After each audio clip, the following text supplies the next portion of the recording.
You only go into the competition looking for gold. You go so fast, it's crazy, it's dangerous. No other event captures the world's attention on a regular basis like the Olympics.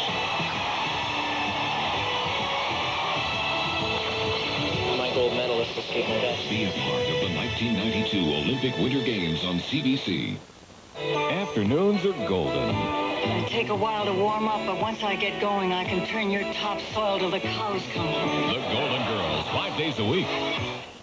The tradition continues. The Stanley Cup on CBC. The North Stars against the Penguins, Minnesota and Pittsburgh. Catch all the action. The Stanley Cup Final live on CBC tomorrow. CKDR, serving you in Collingwood. From all across Canada, they wrote. I'm very sad because I miss Sarah. My family loved your delightful series. My favorite part was when Sarah got new shoes. Please bring it back, the show I love so much. Please, please bring it back. Now it returns. This summer, enjoy Canada's favorite family series. There still is a treasure. I just know it. Road to Avonlea starts June 2nd. Brought to you by Petro-Canada. I give you the team of the 90s. The Game. I don't care how good you are. If you don't straighten up, I'll send you right back where you came from. The Game. Maybe I can give you this one. Absolutely. The Play. I'm gonna rip your ugly little face off. The Play. The Pain. You're suspended until I say otherwise. You don't know how to be anything else. Rookies. A movie special. Sunday. From across Canada, they wrote. I miss Sarah. She's so brave. We loved your show. Please bring it back. Now it returns. Canada's favorite series, Road to Avonlea, starts June 2nd. Street Legal, Friday. One news program cuts the baloney. CBC at 6.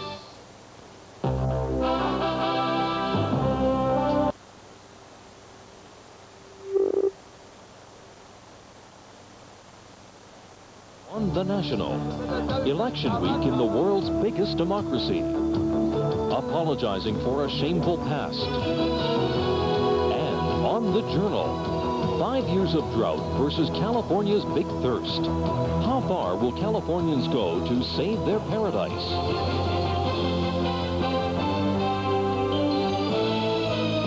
The National with Knowlton Nash. Good evening. It's by far the biggest exercise in democracy anywhere, and it started today. More than 500 million people in India are electing a government. The vote got off to a violent start. At least 40 people were killed. The violence was so bad in one city that it's being placed under a curfew. Millions of police and army officers are on alert. The entire country is on edge. And already there are allegations of fraud and ballot burning. And this is just the first day of the voting. The CBC's Patrick Brown is in India for the election. The first polling stations were open for business early this morning. The last ones will close next Sunday night. Voting in the world's biggest democracy is a cumbersome affair. The ballot paper contains upwards of 100 names. Just getting it into the ballot box is a challenge. But by next week, about 500 million papers will have been crammed into the boxes, and 500 million fingers will still carry the indelible ink mark which is supposed to guard against fraud. Such formalities are waived for party leaders like Rajiv Gandhi, who's trying to return to office after 18 months in opposition, but traditionally modest about which way he voted. I'm not allowed to tell you that. It's a fair guess, though, he voted for the Congress Party's hand, among the symbols which identify the parties for the illiterate. Not everyone in India has election fever. I think it's unnecessary wasting of time and wasting unnecessary of money.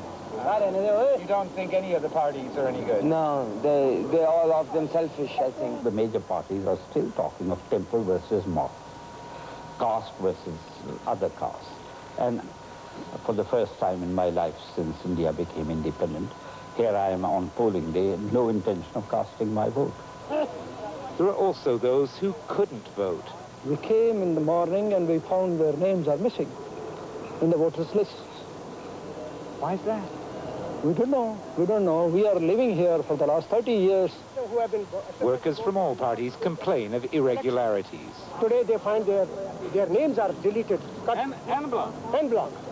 And they are always playing dirty politics. Dirty politics? Yes. It is. It was thrown out. Definitely, by deleting the votes, they have done the hanky-panky. There have been many violent incidents, like this one in Uttar Pradesh, where ballot boxes were stolen and ballot papers burned. Theft, murder, and riot are part of the electoral fabric. The police and the army are deployed in force, but they can't be everywhere. The security forces are stretched to the limit. Trying to run a fair and safe election with 500 million voters would be impossible if they all tried to vote on the same day. That's why there's still furious campaigning in the 400 or so constituencies that have their voting days later this week. And when it's all over, the winners will take office, and the losers will wait until next time. India's democracy is flawed, but it is democracy. Patrick Brown, CBC News, Delhi. Lech Wałęsa today went where no Polish president has gone before. He went to Israel on a state visit. The two countries did not even have formal relations until recently. The hostility between them is rooted in the Holocaust. Millions of Polish Jews died in Nazi death camps. But Wałęsa came with an apology and a pledge to set things right. Paul Workman reports. Israel and Poland share a tragic past.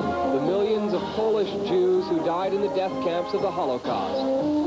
Today, Lech Wałęsa bowed before the Israeli flag, put the crowning touch on a new political relationship, and asked for forgiveness. I'm sure, said Wałęsa, there will be faith and friendship between the two countries. Yet many Jews are still wary, still suspicious of Poland's anti-Semitic past. Less than a year ago, Wałęsa himself stepped into an anti-Semitic controversy by saying he was clean, had no Jewish ancestors.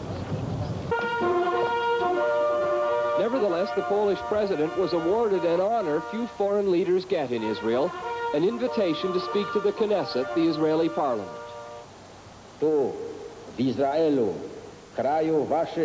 Here in Israel, the land of your culture and your revival, said Wałęsa, I ask for your forgiveness.